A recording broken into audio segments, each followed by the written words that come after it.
شروع اللہ کا نام لے کر جو بڑا مہربان نہایت رحم والا ہے۔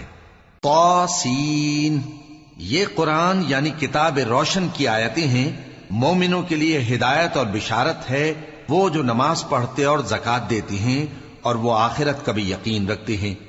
جو لوگ آخرت پر ایمان نہیں رکھتے، ہم نے ان کے اعمال ان کے لیے آراستہ کر دیے ہیں تو وہ بھٹکتے پھر رہے ہیں۔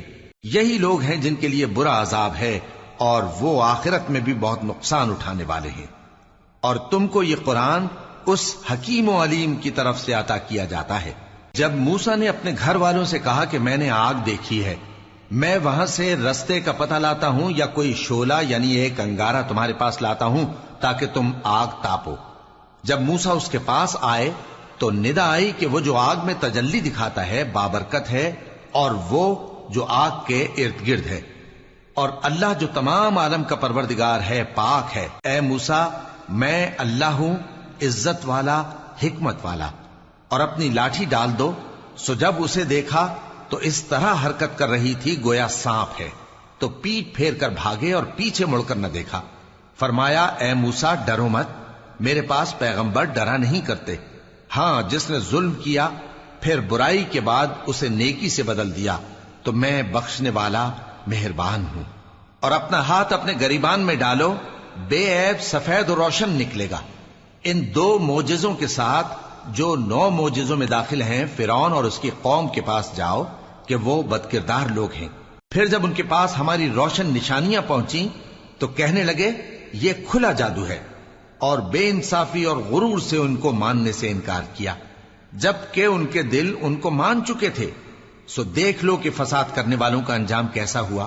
اور ہم نے داؤد اور سلیمان کو علم بخشا، اور انہوں نے کہا کہ اللہ کا شکر ہے جس نے ہمیں اپنے بہت سے مومن بندوں پر فضیلت دی۔ اور سلیمان داؤد کے قائم مقام ہوئے اور کہنے لگے کہ لوگوں، ہمیں اللہ کی طرف سے پرندوں کی بولی سکھائی گئی ہے اور ہر چیز عنایت فرمائی گئی ہے، بے شک یہ اس کا خاص فضل ہے۔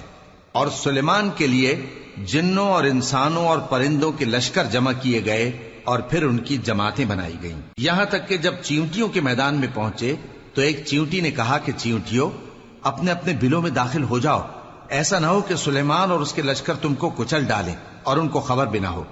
تو وہ اس کی بات سے ہنس پڑے اور کہنے لگے کہ اے پروردگار، مجھے توفیق عنایت کر کہ جو احسان تو نے مجھ پر اور میرے ماں باپ پر کیے ہیں ان کا شکر کروں اور ایسے نیک کام کروں کہ تو ان سے خوش ہو جائے، اور مجھے اپنی رحمت سے اپنے نیک بندوں میں داخل فرما۔ اور جب انہوں نے پرندوں کا جائزہ لیا تو کہنے لگے کیا سبب ہے مجھے ہدہد نظر نہیں آتا؟ کیا کہیں غائب ہو گیا ہے؟ میں اسے سخت سزا دوں گا یا ذبح کر ڈالوں گا یا میرے سامنے اپنی بے قصوری کی واضح دلیل پیش کرے۔ ابھی تھوڑی ہی دیر ہوئی تھی کہ ہدہد آ موجود ہوا اور کہنے لگا کہ مجھے ایک ایسی چیز معلوم ہوئی ہے جس کی آپ کو خبر نہیں، اور میں آپ کے پاس ملک سبا سے ایک یقینی خبر لے کر آیا ہوں۔ میں نے ایک عورت دیکھی کہ ان لوگوں پر حکومت کرتی ہے اور ہر چیز اسے میسر ہے، اور اس کا ایک شاندار تخت ہے۔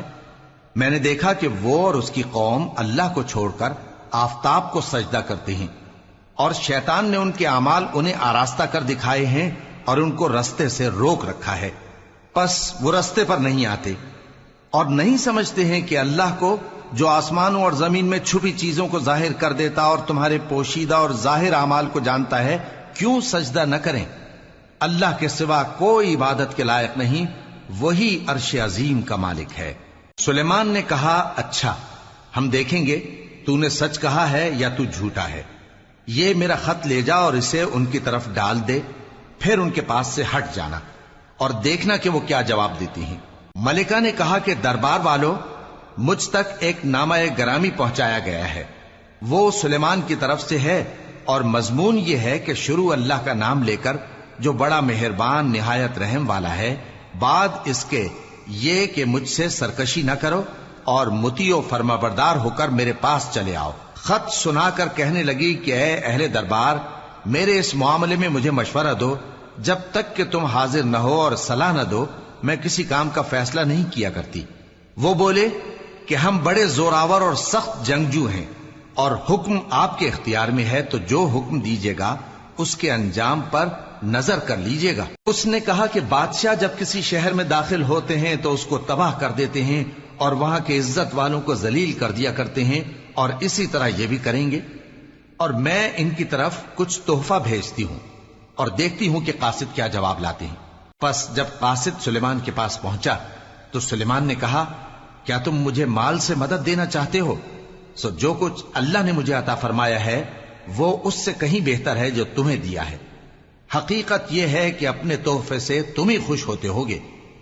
ان کے پاس واپس جاؤ، اب ہم ان پر ایسے لشکر لے کر حملہ کریں گے جن کے مقابلے کی ان میں طاقت نہ ہوگی، اور ان کو وہاں سے بے عزت کر کے نکال دیں گے اور وہ ذلیل ہوں گے۔ سلیمان نے کہا کہ اے دربار والو، کوئی تم میں ایسا ہے کہ قبل اس کے کہ وہ لوگ فرما بردار ہو کر ہمارے پاس آئیں، ملکہ کا تخت میرے پاس لے آئے؟ جنات میں سے ایک قوی ہیکل جن نے کہا کہ قبل اس کے کہ آپ اپنی جگہ سے اٹھیں میں اس کو آپ کے پاس لا حاضر کرتا ہوں، اور مجھے اس پر قدرت بھی حاصل ہے اور امانت دار بھی ہوں۔ ایک شخص جس کو کتاب الہی کا علم تھا کہنے لگا کہ میں آپ کی آنکھ کے جھپکنے سے پہلے پہلے اسے آپ کے پاس حاضر کیے دیتا ہوں۔ جب سلیمان نے تخت کو اپنے پاس رکھا ہوا دیکھا تو کہا کہ یہ میرے پروردگار کا فضل ہے تاکہ مجھے آزمائے کہ میں شکر کرتا ہوں یا کفران نعمت کرتا ہوں، اور جو شکر کرتا ہے تو اپنے ہی فائدے کے لیے شکر کرتا ہے، اور جو ناشکری کرتا ہے تو میرا پروردگار بے نیاز ہے، کرم کرنے والا ہے۔ سلیمان نے کہا کہ ملکہ کے امتحان عقل کے لیے اس کے تخت کی صورت بدل دو، دیکھیں کہ وہ سوج رکھتی ہے یا ان لوگوں میں سے ہے جو سوج نہیں رکھتے۔ پھر جب وہ آ پہنچی تو پوچھا گیا کہ کیا آپ کا تخت بھی اسی طرح کا ہے؟ اس نے کہا کہ یہ تو گویا ہو بہو وہی ہے، اور ہم کو اس سے پہلے ہی سلیمان کی عظمت و شان کا علم ہو گیا تھا، اور ہم فرما بردار ہیں۔ اور وہ جو اللہ کے سوا دوسروں کی پرستش کرتی تھی، سلیمان نے اس کو اس سے منع کیا کہ وہ کافروں میں سے تھی۔ اس کے بعد اس سے کہا گیا کہ محل میں چلیے۔ جب اس نے اس کے فرش کو دیکھا تو اسے پانی کا حوض سمجھا اور کپڑا اٹھا کر اپنی پنڈلیاں کھول دی۔ سلیمان نے کہا، یہ ایسا محل ہے جس کے نیچے بھی شیشے جڑے ہوئے ہیں۔ وہ بول اٹھی کہ پروردگار، میں اپنے آپ پر ظلم کرتی رہی تھی، اور اب میں سلیمان کے ساتھ اللہ رب العالمین پر ایمان لاتی ہوں۔ اور ہم نے سمود کی طرف ان کے بھائی صالح کو بھیجا کہ اللہ کی عبادت کرو، تو وہ دو فریق ہو کر آپس میں جھگڑنے لگے۔ صالح نے کہا کہ اے قوم، تم بھلائی سے پہلے برائی کے لیے کیوں جلدی کرتے ہو، اور اللہ سے بخشش کیوں نہیں مانگتے تاکہ تم پر رحم کیا جائے؟ وہ کہنے لگے کہ تم اور تمہارے ساتھی ہمارے لیے برا شگون ہیں۔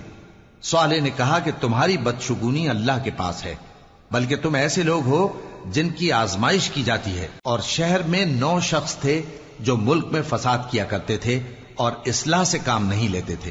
کہنے لگے کہ اللہ کی قسم کھاؤ کہ ہم رات کو اس پر اور اس کے گھر والوں پر شبخون ماریں گے، پھر اس کے وارثوں سے کہہ دیں گے کہ ہم تو اس کے گھر والوں کے موقع ہلاکت پر تھے ہی نہیں، اور ہم سچ کہتے ہیں۔ اور وہ ایک چال چلے، اور ہم نے بھی ایک تدبیر کی، اور ان کو کچھ خبر نہ ہوئی۔ تو دیکھ لو کہ ان کی چال کا انجام کیسا ہوا۔ ہم نے ان کو اور ان کی قوم سب کو ہلاک کر ڈالا۔ اب ان کے یہ گھر ان کے ظلم کے سبب تلپٹ پڑے ہیں۔ جو لوگ علم رکھتے ہیں ان کے لیے اس میں نشانی ہے، اور جو لوگ ایمان لائے اور ڈرتے تھے ان کو ہم نے نجات دی۔ اور لوط کو یاد کرو جب انہوں نے اپنی قوم سے کہا کہ تم بے حیائی کے کام کیوں کرتے ہو جبکہ تم دیکھتے ہو؟ کیا تم عورتوں کو چھوڑ کر لذت حاصل کرنے کے لیے مردوں کی طرف مائل ہوتے ہو؟ حقیقت یہ ہے کہ تم احمق لوگ ہو۔ تو ان کی قوم کے لوگ بولے تو یہ بولے، اور اس کے سوا ان کا کچھ جواب نہ تھا کہ لوط کے گھر والوں کو اپنے شہر سے نکال دو، یہ لوگ پاک بننا چاہتے ہیں۔ تو ہم نے ان کو اور ان کے گھر والوں کو نجات دی، مگر ان کی بیوی کہ اس کی نسبت ہم نے مقرر کر رکھا تھا کہ وہ پیچھے رہنے والوں میں ہوگی۔ اور ہم نے ان پر مے برسایا، سو جو مے ان لوگوں پر برسا جن کو متنبع کر دیا گیا تھا برا تھا۔ کہہ دو کہ سب تعریف اللہ ہی کے لیے ہے، اور اس کے ان بندوں پر سلام ہے جس کو اس نے منتخب فرمایا۔ بھلا اللہ بہتر ہے یا وہ جن کو یہ اس کا شریک بناتے ہیں؟ بھلا کس نے آسمانوں اور زمین کو پیدا کیا، اور کس نے تمہارے لیے آسمان سے پانی برسایا؟ پھر ہم نے اس سے سرسبز باغ اگائے، تمہارا کام تو نہ تھا کہ تم ان کے درختوں کو اگاتے، تو کیا اللہ کے ساتھ کوئی اور بھی معبود ہے؟ ہرگز نہیں، بلکہ یہ لوگ رستے سے الگ ہو رہے ہیں۔ بھلا کس نے زمین کو قرارگاہ بنایا اور اس کے بیچ نہریں بنائیں اور اس کے لیے پہاڑ بنائے، اور کس نے دو دریاؤں کے بیچ اوٹ بنائی؟ یہ سب کچھ اللہ نے بنایا، تو کیا اللہ کے ساتھ کوئی اور معبود بھی ہے؟ ہرگز نہیں، بلکہ ان میں اکثر علم نہیں رکھتے۔ بھلا کون بے قرار کی التجا قبول کرتا ہے جب وہ اس سے دعا کرتا ہے، اور کون اس کی تکلیف کو دور کرتا ہے، اور کون تم کو زمین میں اگلوں کا جانشین بناتا ہے؟ یہ سب کچھ اللہ کرتا ہے، تو کیا اللہ کے ساتھ کوئی اور معبود بھی ہے؟ ہرگز نہیں، مگر تم بہت کم غور کرتے ہو۔ بھلا کون تم کو جنگل اور دریا کے اندھیروں میں رستہ بتاتا، اور کون ہواؤں کو اپنی رحمت کے آگے خوشخبری بنا کر بھیجتا ہے؟ یہ سب کچھ اللہ کرتا ہے، تو کیا اللہ کے ساتھ کوئی اور معبود بھی ہے؟ ہرگز نہیں۔ یہ لوگ جو شرک کرتے ہیں، اللہ کی شان اس سے بلند ہے۔ بھلا کون خلقت کو پہلی بار پیدا کرتا پھر اس کو دوبارہ پیدا کرے گا؟ اور کون تم کو آسمان اور زمین سے رزق دیتا ہے؟ یہ سب کچھ اللہ کرتا ہے، تو کیا اللہ کے ساتھ کوئی اور معبود بھی ہے؟ ہرگز نہیں۔ کہہ دو کہ مشرکو، اگر تم سچے ہو تو دلیل پیش کرو۔ کہہ دو کہ جو لوگ آسمانوں اور زمین میں ہیں اللہ کے سوا غیب کی باتیں نہیں جانتے، اور نہ یہ جانتے ہیں کہ کب زندہ کر کے اٹھائے جائیں گے، بلکہ آخرت کے بارے میں ان کا علم ختم ہو چکا ہے، بلکہ یہ اس کی طرف سے شک میں ہیں، بلکہ یہ اس سے اندھے ہو رہے ہیں۔ اور جو لوگ کافر ہیں کہتے ہیں کہ جب ہم اور ہمارے باپ دادا مٹی ہو جائیں گے تو کیا ہم پھر قبروں سے نکالے جائیں گے؟ یہ وعدہ ہم سے اور ہمارے باپ دادا سے پہلے سے ہوتا چلا آیا ہے، کہاں کا اٹھنا اور کیسی قیامت؟ یہ تو صرف پہلے لوگوں کی کہانیاں ہیں۔ کہہ دو کہ ملک میں چلو پھرو، پھر دیکھو کہ گناہگاروں کا انجام کیا ہوا ہے، اور ان کے حال پر غم نہ کرنا، اور نہ ان چالوں سے جو یہ کر رہے ہیں تنگ دل ہونا۔ اور کہتے ہیں کہ اگر تم سچے ہو تو یہ وعدہ کب پورا ہوگا؟ کہہ دو کہ جس عذاب کے لیے تم جلدی کر رہے ہو شاید اس میں سے کچھ تمہارے نزدیک آ پہنچا ہو، اور تمہارا پروردگار تو لوگوں پر فضل کرنے والا ہے، لیکن ان میں سے اکثر شکر نہیں کرتے۔ اور جو باتیں ان کے سینوں میں پوشیدہ ہوتی ہیں اور جو کام وہ ظاہر کرتے ہیں، تمہارا پروردگار ان سب کو جانتا ہے، اور آسمانوں اور زمین میں کوئی پوشیدہ چیز نہیں ہے مگر یہ کہ وہ ایک کتاب روشن میں لکھی ہوئی ہے۔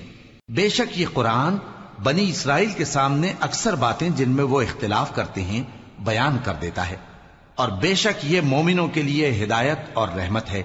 تمہارا پروردگار قیامت کے روز ان میں اپنے حکم سے فیصلہ کر دے گا، اور وہ غالب ہے، علم والا ہے۔ تو اللہ پر بھروسہ رکھو، تم تو صاف حق پر ہو۔ کچھ شک نہیں کہ تم مردوں کو بات نہیں سنا سکتے، اور نہ بہروں کو جبکہ وہ پیٹ پھیر لیں آواز سنا سکتے ہو، اور نہ اندھوں کو گمراہی سے نکال کر رستہ دکھا سکتے ہو۔ تم تو انہی کو سنا سکتے ہو جو ہماری آیتوں پر ایمان لاتے ہیں، پھر وہ فرما بردار ہو جاتے ہیں، اور جب ان کے بارے میں عذاب کا وعدہ پورا ہوگا تو ہم ان کے لیے زمین میں سے ایک جانور نکالیں گے جو ان سے باتیں کرے گا۔ یہ ہم اس لیے کریں گے کہ لوگ ہماری آیتوں پر ایمان نہیں لاتے تھے۔ اور جس روز ہم ہر امت میں سے ایک بڑے گروہ کو جمع کریں گے جو ہماری آیتوں کی تکذیب کرتے تھے، پھر ان کی جماعت بندی کی جائے گی، یہاں تک کہ جب سب آ جائیں گے تو اللہ فرمائے گا کہ کیا تم نے میری آیتوں کو جھٹلا دیا تھا، حالانکہ تم نے اپنے علم سے ان کا احاطہ تو کیا ہی نہ تھا؟ بھلا تم کیا کرتے رہتے تھے؟ اور ان کے ظلم کے سبب ان کے حق میں وعدہ عذاب پورا ہو کر رہے گا، تو وہ بول بھی نہ سکیں گے۔ کیا انہوں نے نہیں دیکھا کہ ہم نے رات کو اس لیے بنایا ہے کہ اس میں آرام کریں، اور دن کو روشن بنایا ہے کہ اس میں کام کریں؟ بے شک اس میں مومن لوگوں کے لیے نشانیاں ہیں۔ اور جس روز سور پھونکا جائے گا تو جو لوگ آسمانوں میں اور جو زمین میں ہیں سب گھبرا اٹھیں گے، مگر وہ جسے اللہ چاہے، اور سب اس کے پاس عاجز ہو کر چلے آئیں گے۔ اور تم پہاڑوں کو دیکھتے ہو تو خیال کرتے ہو کہ مضبوط جمے ہوئے ہیں، مگر وہ اس روز اس طرح اڑتے پھریں گے جیسے بادل۔ یہ اللہ کی کاریگری ہے جس نے ہر چیز کو مضبوط بنایا، بے شک وہ تمہارے سب افعال سے باخبر ہے۔ جو شخص نیکی لے کر آئے گا تو اس کے لیے اس سے بہتر بدلہ تیار ہے، اور ایسے لوگ اس روز گھبراہٹ سے بے خوف ہوں گے، اور جو برائی لے کر آئے گا تو ایسے لوگ